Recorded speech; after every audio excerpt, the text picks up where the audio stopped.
Okay, so, hello, none of you. Welcome to Sanshiro's Boys, another quarantine podcast, because the world doesn't have enough of those.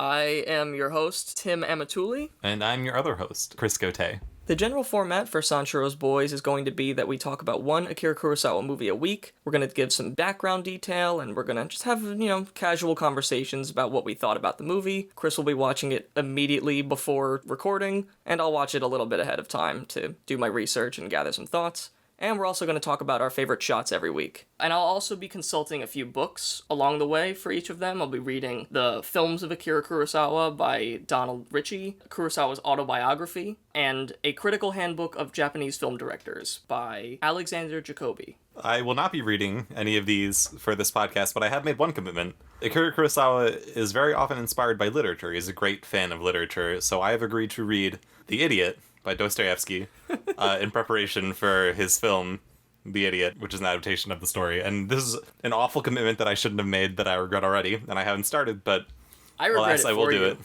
Yeah. I will do it. And look, everything I do, I'm doing this for you.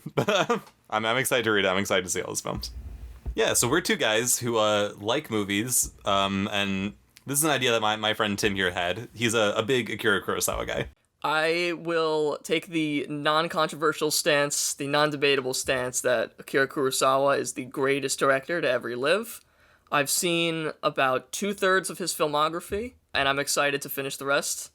Any one of his, really good movies, if any director just made one of them, they would be considered an amazing director. And he made all of them. Yeah, he made... how many movies exactly has he made? He has made... Well, this is where the numbering gets a little interesting. Yeah. He's made 30 feature films, but there are also a few other films that are going to be kind of thrown into the mix here. He has a made-for-TV documentary, and later in this episode, we're also going to talk about the movie that he made before his debut feature, Sanshiro Sugata, Uma, or Horse, or Horses, depending on the translation, which he did not direct... Except he did. Yeah. He didn't direct in name only. Yeah. He directed for all intents and purposes. And what's your experience with Kurosawa? So, much like probably the average listener of this podcast, I have only seen Rashomon. I saw that once, maybe a few months ago. I was like, oh, that was interesting. I don't really know what was going on. I've heard of Akira Kurosawa, of course. He's one of the most famous directors, but I've always wanted to get into him, but I haven't really. Which is kind of the idea of this podcast. Yeah, so we're going to be offering you two totally different perspectives on all of Kurosawa's work. For me, most of these movies will be rewatches, and for you, except for Rashomon, all of these movies will be first-timers. Yeah, absolutely. And what is your background with Japanese cinema before getting specifically into him? Well, in general, I would consider myself a movie guy. I've seen a good number of movies. Your average movie guy, but in terms of Japanese cinema, I really haven't seen much. I've seen Rashomon, I've seen Tokyo Story, I'm gonna watch Ugetsu soon, and I've seen a few more recent Japanese films, and I've watched, some anime, but that's really it. So I'm not... That's the main exposure. Yeah, very casually familiar. And quite the opposite over here. I am very familiar, and it's pretty much all I watch. I used to live in Japan when I was younger, and that had a profound influence on my entire life and all my interests, even though I cannot speak the language because I am terrible at speaking, which is why I host a podcast. Yeah, Tim is not your average guy who's super into Japanese films. He actually lived there, and he has an Asian studies major and a cinema major in college. I graduated with a double major in Asian studies and film. And I cannot speak Japanese, and with coronavirus, I can't go outside. So... not a whole lot else going on. For me, Kurosawa is a big influence on the way that I make movies myself, the way I think about how movies are made, and I really love him mainly because I think that he mixes art and entertainment better than, I think, any other director. Among the many things I love, particularly, is his cinematography and blocking, which I won't deny was introduced to me through Every Frame of Painting on YouTube. Cool. No doubt the major influence, although I had seen, I think, 2 Akira Kurosawa movies before that, because I was introduced to him with Throne of Blood in my theater class. It's his Macbeth adaptation. And also I'd seen Kagemusha, The Shadow Warrior, which was on Netflix. The only time I've ever seen an Akira Kurosawa movie come on Netflix, and it was back in like 2014. I'm super excited to, in honor of this project, watch so many 3-hour movies. And never watch Stalker, the 3-hour movie that we really want to watch, and we'll never get to. We'll see if by the end of this project I've seen Stalker. Probably not. Keep your eyes out. Probably not. But yeah, so his movies just, they look great. The screenplays, he's a great writer. They're very, very tight. And even though his films, I agree, tend to skew kind of long, it's forgivable. They are very efficient and have a lot going on in them. He doesn't, on the most part, make boring movies. He makes exciting films. No. Although, look, I don't think we're going to like every single movie. And there is definitely, obviously, movies that he has that are better and worse than others. Yeah. And once we hit his golden age, it's going to be a non-stop string of hits for the most part with some very interesting misses. Very exciting. And yeah, it'll be really interesting to see his style evolve. What I love is the way that he uses weather, like his use of rain or his backgrounds, wind. We're going to see a lot of that. He just has a love for the earth and the elements, and he uses them to really bring out his characters' feelings externally, which I love, along with all of his camera movement and the shapes that he creates with his blocking. He's also very, just humanist director. A lot of his movies share a surprisingly positive outlook on humanity, which I don't share, but I like seeing someone else who does. We're living in a different world than Akira Kurosawa's world. Maybe he'll take us back to a more optimistic time in human history. Yeah, and, when it comes to, I was reading up on, what he says about his style, and he really hates to generalize. Yeah. He doesn't really, think that he has one, even though he does. Yeah, no artist wants to be pigeonholed. He just kind of makes these movies, he's just this is the right way to do it. And a lot of his movies we're going to see come very full circle. They tend to start and end the same way, a lot of them, which is another, kind of thing to look out for, because we'll even see it in this first movie. And so, what better way to establish the format of our show than by immediately deviating from it for our introductory episode? Yeah, of course. With our discussion of Uma. Which is credited to Kajiro Yamamoto. Kajiro Yamamoto is cited as one of Akira Kurosawa's main film mentors. Kurosawa worked for him in various assistant director roles on a lot of movies, along with another one of my favorite directors from Japan, Mikio Naruse. Kurosawa spent years working as an assistant director before graduating up to directing his own movies. But the case with Uma is interesting because Akira Kurosawa co-wrote, co-directed, quote-unquote, and edited the entire movie. And by co-directed, it really means that he directed almost all of it. And Yamamoto would kind of just come to the tech scouts and look at the locations and say, all right, do it, and then leave and go back to Tokyo. Kurosawa cites it as a nice kind of dress rehearsal for himself of learning how to deal with the crew and deal with actors. And so he's made a very steady climb up, and given all the input on the movie that he has, I think it's a good place to at least analyze where he was before getting the reins officially. It's like a dress rehearsal where he ends up doing the entire thing. Yeah, he's the understudy that got subbed in on Broadway. Yeah, on opening night. On opening night, and now everyone knows him for it. Except no one knows or really cares about this movie because it is not very easy to find. Yeah, this was hard. We should talk a little bit about this. You found it on YouTube on a channel called Classic Films, and you did not find it critically with subtitles. Well, nor did I find it in good quality. I would hardly say you found it in any quality. It's this film was barely there. We watched Uma in a crisp 360p. Yeah, and even that's a stretch. With no English subtitles. No English subtitles exist. I couldn't even find them online to, Frankenstein my own version of the movie together to watch it. So we really can't dedicate a full episode to it because it's not technically really Kurosawa, except it totally is. And it's just not accessible in the way that literally all of his other movies are. Yeah, it's you can hardly even call it a viewing experience. You can barely see what's going on the screen. There's a lot of just horribly preserved shots.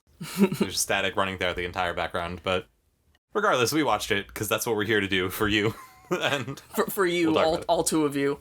Yeah, us. And, also considering the fact that it's co-written, that means the other half has a very different sense to it because Yamamoto, as a director, was much more pro-military and imperialist, and this movie, Kurosawa would start his career doing propaganda movies for the Japanese government. Make of that what you will. I don't really know what choice he had. I mean, I don't think that he goes too far with it, although I haven't seen all of his early works. But I do know that Yamamoto is more of an imperialist director, and he made a lot more of those types of movies. So, because nobody has seen this movie, and because we couldn't really follow it that well, because we, A, couldn't see it, and B, couldn't hear it, we'll read the plot synopsis. Yeah, I think that's fine for this one. We needed it to really even have any clue what was going on, and even then, there was a lot that just didn't really make sense. And a notice up front, a spoiler warning is in full effect for Sanshiro's boys. A young girl named Ine Onada from a poor village family wants nothing more than to own a horse. Her family soon takes in a pregnant mare which they have signed on to care for over the winter. Financial troubles pushes the family towards the edge of ruin, and neither they nor the horse is eating much. The horse becomes very ill, and the vet determines that only grass can save it. Ine walks many miles through the snow to a hot spring where grass grows year-round to save the horse's life. That spring, the horse gives birth to a colt, and it looks like Ine will finally have her horse. But when the colt is grown, the government orders it auctioned and sold to the army, as unpaid bills force the family to sell the colt. Ine takes a job in a mill to save money to buy the horse back. The day of the auction, she is outbid and cries as the horse is led away from her one last time. So that's fun.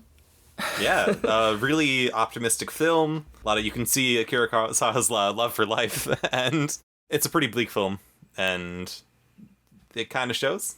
But what do you think about it? You watched it I'm not going to say you watched it more than I did, but you probably understood more about it than I did. We both watched it as much as we could. Yeah.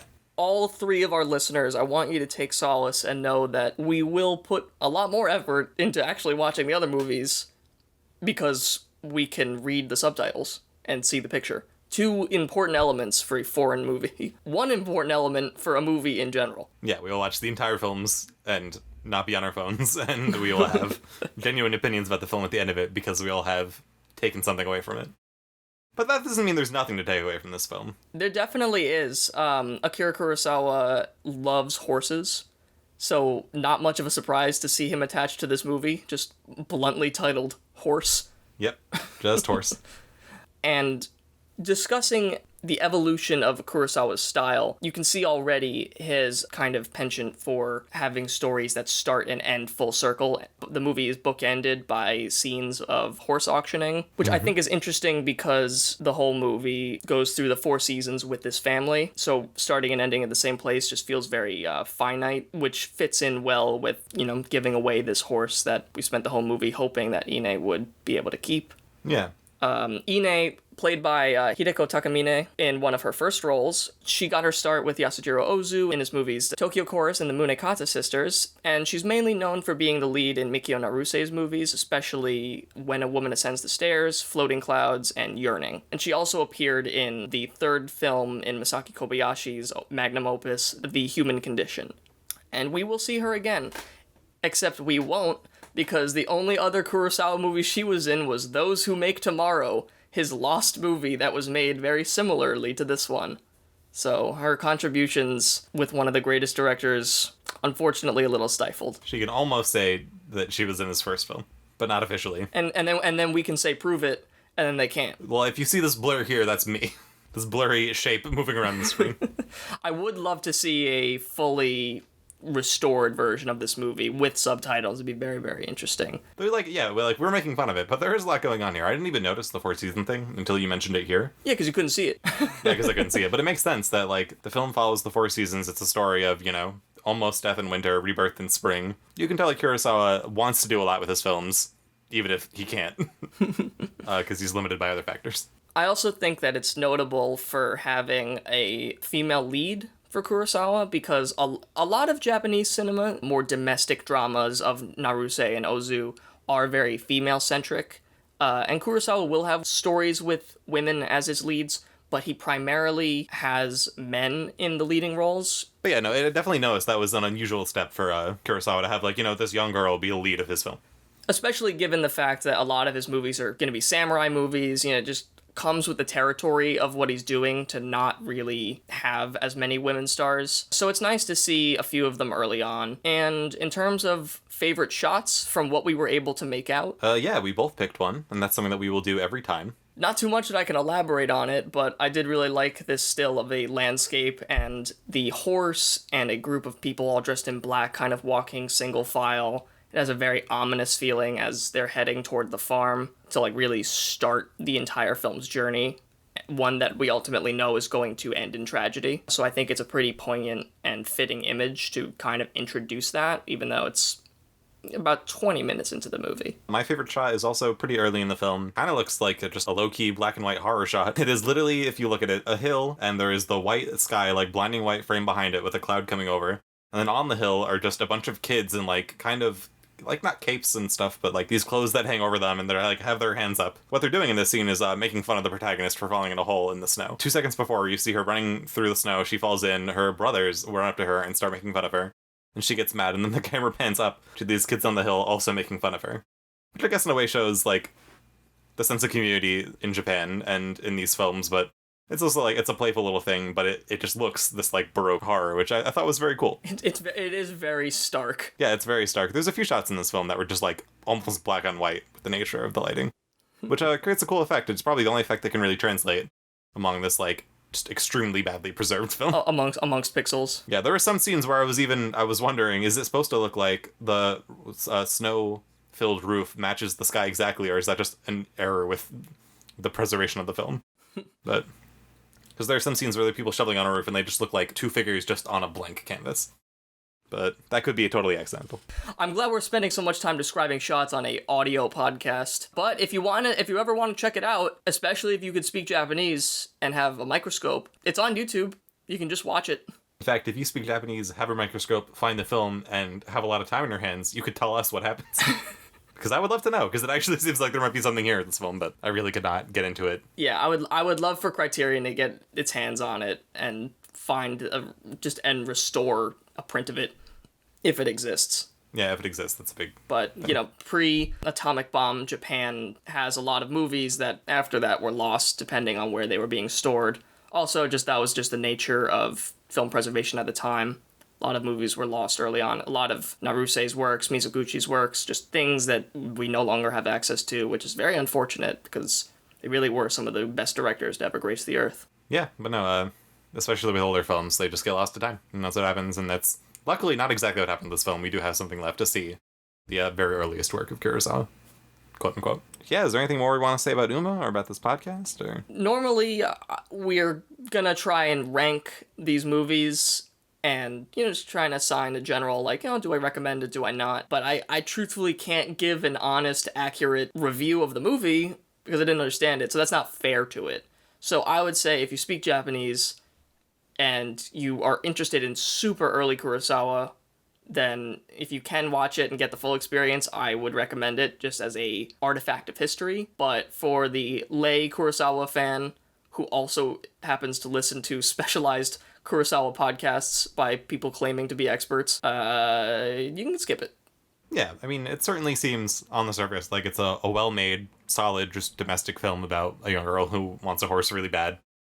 And for that, it seems like there's value there, but we'll really get more into it when we actually have a full experience of this film. And hopefully we haven't scared you off, so you can actually hear them. Yeah, I mean, everyone's gonna start listening at the Rashomon episode and just listen to the classics anyway. Yeah, we're making all those episodes so that if any of them get listened to, it's only 4 of them. Yeah. I mean, if I found this podcast, I would only listen to Rashomon, Seven Samurai, Redbeard, and Ron. If it was up to me, I wouldn't listen to us at all. Well, luckily it's not up to you. So, except for it's actually up 7 hours. To every single person in the world except me. Yeah.